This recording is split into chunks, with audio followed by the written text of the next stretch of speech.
Hello and welcome to another Tyrrell's Classic Workshop.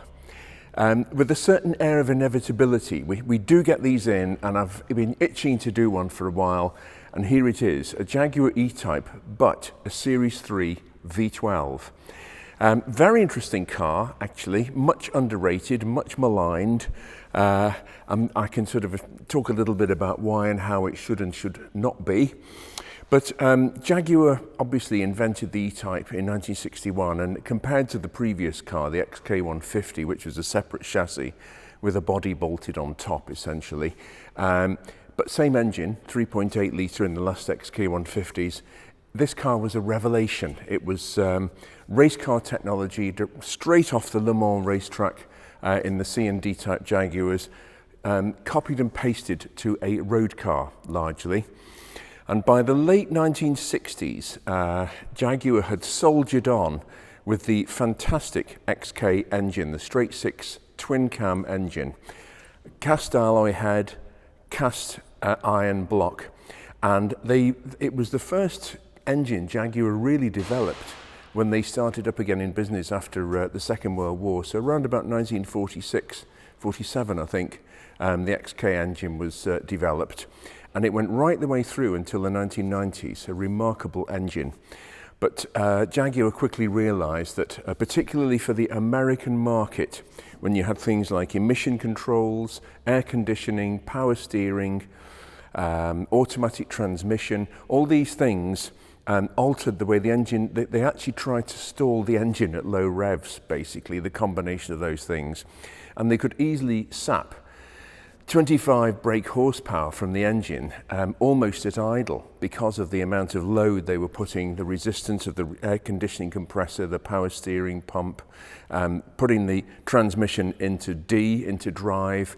You have the stall from the torque converter, which lowers the revs about 200, something like that. All these factors combined, the XK was sort of coming to the end of its life, particularly in US emission form, where it had two Strombergs carburettors, which essentially strangled it, and these were there to try and give it a more accurate and weaker mixture, whilst preserving some smoothness of engine working from the SU carburettors that the three SUs that the rest of the world had.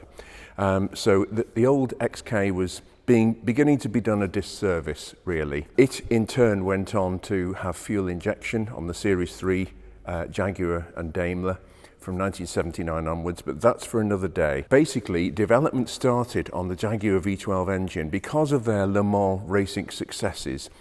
They began to see that the writing was on the wall for the XK engine in the field of Le Mans racing to start with. So then what Jaguar decided to do was to develop an engine from scratch, and they looked to the V12 engines of yore, the ones that had gone before, and the first recorded V12 engine sort of recognised was devised by a British guy called Andrew Craig, I think, around about 1912, 1913. In the Roaring Twenties, the Americans developed and productionized lots of V12s, Cadillac, Packard, Lincoln, all made tens of thousands of V12 engines actually in the 1920s. I think it was Packard that made 30,000 of them alone, something like that. But as I say, Jaguar started to develop the V12 engine in its original form because it was devised as a racing engine first and a road car engine second. They went all out on it and put two basically similar cylinder heads to the XK engine had, twin cam, so a four cam engine like an Italian V12, like a Lamborghini or later Ferrari V12 engines. And this was a huge power plant. It had 6 SU carburettors on it to try and feed the beast, and the whole thing became very big. It went into a wonderful car called the XJ13 as the race-going 4-cam V12 engine, and the XJ13 is a beautiful car from an engineering and aesthetic point of view. Lovely, lovely car, and the engine is a work of art as well, with the Lucas fuel injection on it. So they had no problem with the race version of the engine producing big horsepower, but the problem was to try and fit, they were going to bring out, at some stage, they were going to bring out a more standard saloon to cover the Mark II, the Mark IX, the 420G, Daimler Sovereign, all these big saloons that Jaguar were known for. And that car would not have room, in fact most cars would not have room for this huge V12 engine. So Jaguar quickly realised, the likes of Harry Mundy, Walter Hassan, the development engineers at the time, brilliant people, and they decided to take a different route to productionise the V12. And what they had to do was find space in the engine compartment. They had to shrink the V12. And what they did was they very cleverly set up a test rig with a single cylinder engine. So they started off with the twin cam engine layout on the single cylinder engine. They looked at how much power that developed, lots of top end power, which you want in a race engine, but not much low down torque and tractability, which customers of an E-Type would actually want as well. So they tried various tests with this single cylinder engine, eventually whittled it down and down and down and down, and came up with a single overhead cam design, operating the valves pretty well vertically, and this a very simplistic combustion chamber called a heron head, where the surface of the cylinder head that mates the block is flat, with the valves set into the cylinder head flat, and then the piston crown has a dish in it, which is why it's called a heron head. So the heron head, they eventually concluded, had lots of low down torque. It would pull well all throughout the rev range, right up to 6,500 RPM, which is very acceptable for a road car, really, particularly then.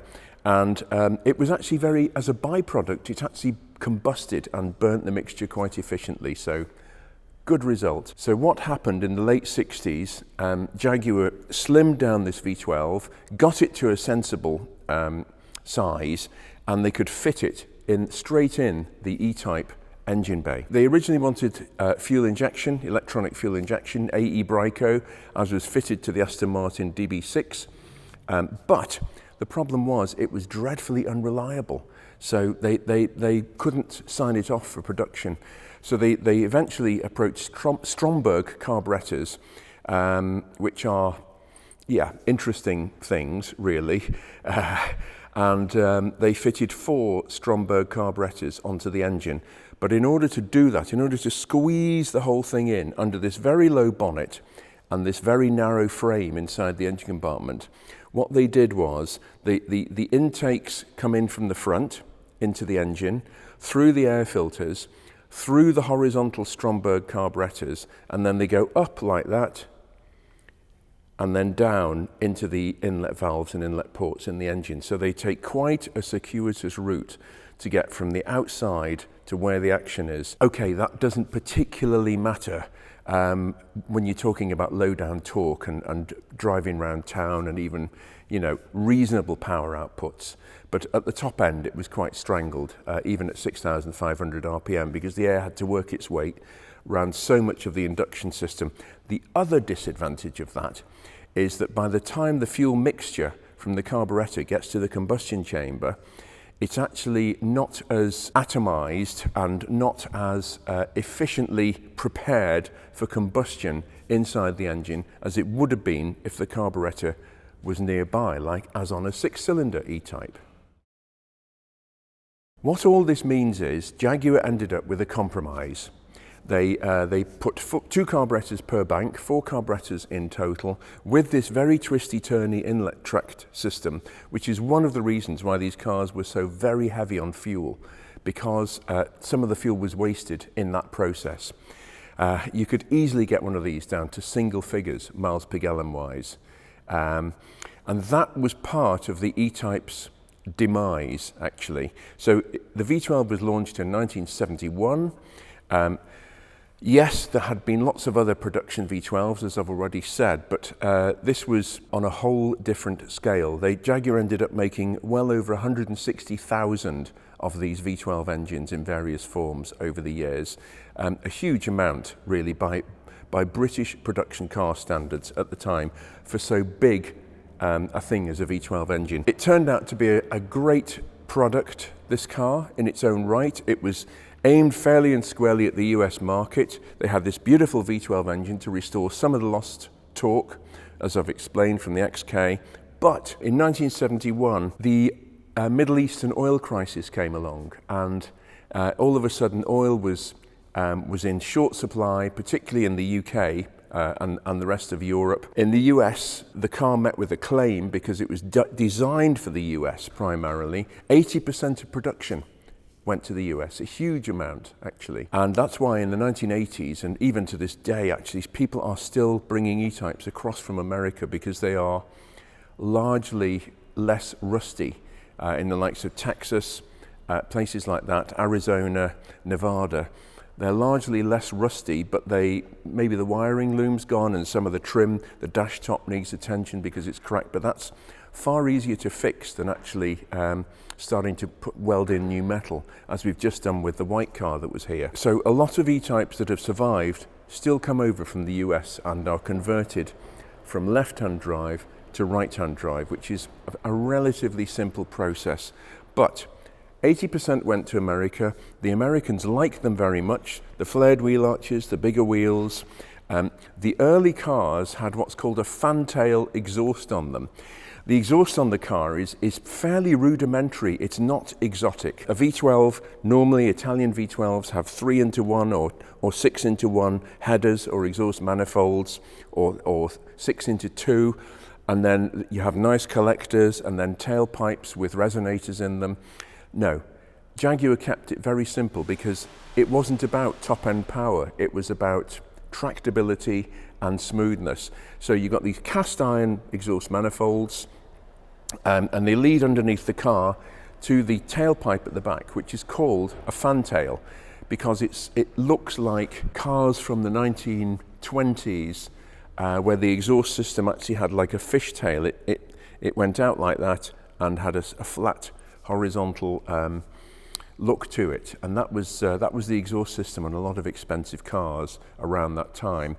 Jaguar brought the fantail out. It was 2 exhaust pipes, 1 for each bank, that then went into 4, and they sound absolutely lovely because in any V12 engine there are lots of harmonic frequencies interplaying with each other. That's why a Rolls-Royce Merlin sounds so magnificent. That's why all V12s have a beautiful sound. You think of the Aston Martin V12s in the DB9 Vantage, the Vanquish, just lots of different cars have that sonorous V12 noise. Part of the reason for that is because of the harmonics that are at work, the supernumerary frequencies. So you have the frequencies of the combustion in the engine interplaying with each other in the exhaust system, but then there are harmonics involved beyond that. And this really does sound very sweet for so rudimentary a system, an exhaust system. They sort of got it right, really, Jaguar. Then the fantail changed to a later 2-output system because Jaguar they needed to do something to change the exhaust system, and they decided to backpedal to a simple twin pipe outlet instead of the gorgeous fantail. But a lot of people it's easy to retrofit the fantail system on, but boy, it looks and sounds glorious. Well, in the final analysis, did the Jaguar E Type V12 work? Reservedly, yes. There was plenty of life left in the E Type in 1971. It was 10 years old, but they gave it a shot in the arm, big time, with the V12 engine. It is a whole different beast to drive from the straight 6-cylinder E-types.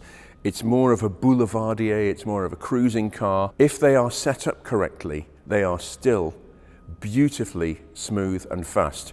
The Jaguar V12 engine, when it is set up properly, is a thing of beauty. The way it pulls from low revs is stunning. It's like a turbine, and it was at the time by many motoring journalists considered to be the finest internal combustion engine in the world. Jaguar, of course, went on with this in the 1980s. Mercedes-Benz and BMW both subsequently brought out V12s. BMW first with the 750i in 1986-87, and then Mercedes-Benz with the W140 600 in 1989, I think. But actually, neither of the V12s really was quite as crisp to drive as this. But of course the BMW V12 has been developed into the Rolls-Royce Phantom engine, so that is very much a success story. But it's got the independent rear suspension on, which was another work of brilliance on Jaguar's part. It's got torsion bar front suspension, simple but effective. So this car is a manual which is far superior to the automatic examples, actually, in terms of extracting the most from that V12 engine. So yeah, we'll take it for a run. And I haven't driven this car. It's not a Concours car. We know that. It's in for some work, just tidying up the interior trim, etc. I thought I'd take the opportunity to make the video about it. It's finished in Primrose, which is a very British Leyland colour at the time. You could buy MGs in the same colour, various different other BL products. But we'll take this car for a run and let's get a bit of that V12 magic going.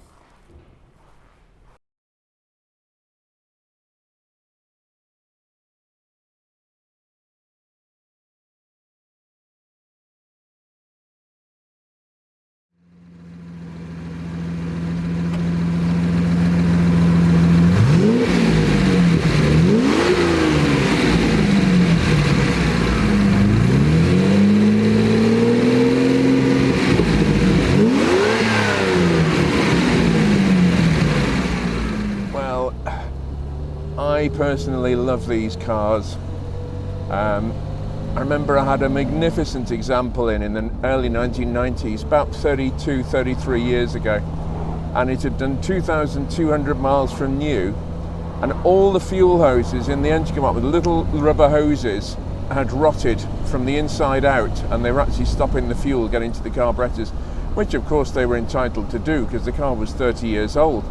But I replaced those, rebuilt all the Stromberg carburettors, got all the tiny particles of rubber out of them, etc. Spent ages tuning the carburettors in because the Strombergs are tricky. They have emission control devices on them, which means they summarily alter the mixture without informing you, and it makes tuning the engine very tricky. But anyway, I got there, but that car was so fast. Because it was the original factory engine that had never been tampered with. Oh, just incredible. The oil pressure on this is very good, actually. I'm just, as ever, waiting for it to warm up. But it should be, I'm sad enough to remember the factory figure for the oil pressure. It should be 63 pounds per square inch at 3,000 RPM. And it's very interesting the way different manufacturers measure different oil pressure readings. Porsche, for instance, on the old 911 engine, if my memory serves me correctly, it's 5 bar at 5,000 RPM. Somebody please correct me if I'm not right, but of course it's the oil pressure at idle that is the important thing, but they are obviously able to calculate that back and take that into account, same as Jaguar did for this. But I'm just gradually warming it through. But the steering is very good on these cars. They really did get it right. It's direct. You can feel just the right amount of kickback and feedback through the road. The manual gearbox was an absolute brilliant piece of engineering by Jaguar. Up until 1965, 1964, 1965, they had the Moss gearbox, which had no synchromesh on first and was built like something out of a tank. Which was great, but the problem is changing gears. You sort of needed an application in triplicate to do it. A good one was great, but a bad one was pretty awful. But this one, all synchromesh on all gears, so you can change gear without worrying too much about matching revs, etc. But this gearbox will handle, I've been told, north of 500 brake horsepower with ease. So a very good bit of kit. These days, a little under geared because you're looking for that 5th gear for cruising on the motorway, but a very good effort by Jaguar. They really did get a lot right with these cars. The harmonics I was talking about, the different frequencies, it's a bit like a chord on a piano, or the different voicings of the brass and woodwind sections in a big band. There's some very interesting amalgamations of frequencies there, the primary frequencies and the secondary frequencies. For those of who are into jazz, the blue notes in a chord, the jazz notes, and they're all there in this exhaust system. But one of the things about this engine, even with those 4 Stromberg carburettors on, is the flexibility of it. And the one thing about the Rolls-Royce Phantom 3, the V12 from the 1930s, is that they are incredible. You can put them in top gear from 3 miles an hour, floor the throttle, and it just pulls like an electric motor, like a turbine, the V12. No hiccuping, no objection, nothing. So out of mischief, the funny thing is that the engine on this car is quite scruffy, but actually mechanically it's pretty well sorted. So I'm going to take it down to idle speed now, which is 750 RPM. That's the throttle on the floor, and it just pulls up. No hiccups, no drama, absolutely incredible. In fact, I'll drop it down to second as we got a clear road. We've got 1 or 2 squeaks and rattles on this car. Back down to 750 RPM. Okay, going to floor the throttle now.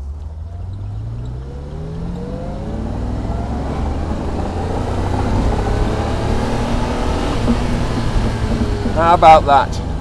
Just as like a huge electric motor, but without the Tesla silence and V12 gorgeousness added. And there it is, the magic of a well-sorted Jaguar V12. No wonder it was described as the finest production engine in the world when it was conceived. I'm just going to take it right the way through the power band now. Glorious. There it is. What a thing. The front lifts up, the back squats, and you have just ladlefuls of delicious mid-range torque without any drama, any fuss. For me, the noise is just about right in terms of volume. It's very tempting on all these cars. I mean, Ferraris, people buy aftermarket exhausts for them. Same with Lamborghini, modern Lamborghini supercars. Not only can your car go on fire because the heat shielding is not working as well as the original, but they sound really boomy, a lot of them. And it sounds great for the first 5 minutes, but if you're doing a long trip in the car, it becomes very, very tiresome, in my experience. I had a Ferrari 550 in some years ago with an aftermarket exhaust, and it was just so loud. Other road users were, the hair on the back of their neck was actually up before you even did anything wrong or made a spectacle of yourself by overtaking them. How dare you? But yeah, it was just not great. As I've said before, it's the quality of the sound, not the quantity. Just savour that delicious V12 sugariness. 750 RPM. There we go. Fabulous. And you very quickly run out of road doing that in 4th gear. The cornering again, you know, it's very neutral really. Just a tiny input to the steering wheel. All the controls are beautifully balanced. The clutch is not the lightest in the world, of course. It's got a lot of torque and power for the time going through it. But the power steering, actually, the factory power steering, it's hydraulic power steering. It's not aftermarket electric power steering. This is how they came, the Series 3s. Jaguar decided with that heavier V12 up front, and more because drivers were expecting it now. A lot of manufacturers started to standardise power steering on late 60s, early 70s cars. That beautiful exhaust note just behind there, 2,300 RPM. There's something wonderful happening with the frequencies. Just gorgeous. Just going to give it a little bit of a stir around these corners.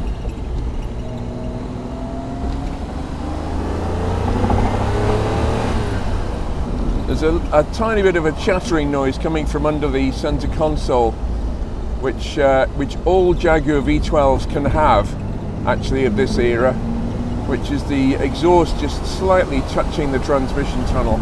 We can adjust that. But I've driven a lot of XJSs in particular, where that noise, that rattling, that sort of rubbing noise was under the console there. But just it's been a while since I've driven a V12 E-Type. I've forgotten how lovely they are. Different animal to the 6-cylinder cars, I understand that. Very, very lovely in its own way. Quite derided by a lot of people, actually. And I understand it's not the driver's car, the straight sixes, but it's different. Is different necessarily worse? That's a big question. This is perhaps the smoothest of the Jaguar V12 iterations. Amazing though it is that you got those 4 carburettors sort of remotely mounted from the engine. The net result, as has been shown, is incredible. The fuel injection was a major step forward, there's no question. The fuel injection actually had a little more induction roar because of the air filter design than the XJ12 or the E-Type with the Strombergs. It's a moot point, but I love these in this engine in the saloon, the XJ12 and the Daimler 66, because it's so quiet and smooth. It's crazy. It really is, because it's still the carburetor induction system and not the later injection system. There are ways and means to quieten it down. I'm being very picky. And then of course the engine went under another transformation in 1981 when Jaguar consulted a Swiss engineer called Michael May, and he came up with the May Fireball combustion chamber, which got rid of the Heron head system altogether. It made a different combustion chamber. The valve layout was different, piston crown was different, and he was able to combust the fuel, come up with a system that combusted the fuel very efficiently, and Jaguar ended up calling it HE, high efficiency, the Jaguar HE, and that was massively more efficient. I think the fuel consumption changed by about 20%, which is not difficult, of course, but it was a big difference. It is just not quite as refined, the HE engine, as the earlier engines, albeit still as iron fist in a silk glove. I've just got to open it up again. Here we go. Oh, incredible. It almost feels unlimited, the power on this car. It's really bizarre because it's so grunty, but without making a huge noise with it. It just feels far more powerful than it is. It's about 270 brake horsepower, but it does feel, it's not a particularly heavy car, but it just feels so strong. It really does. And again, that beautiful exhaust note. Something seems to be happening at about 2,300 RPM. Beautiful.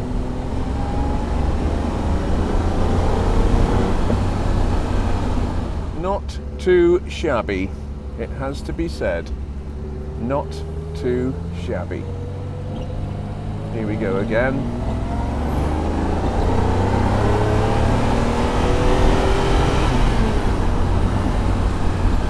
Very nice.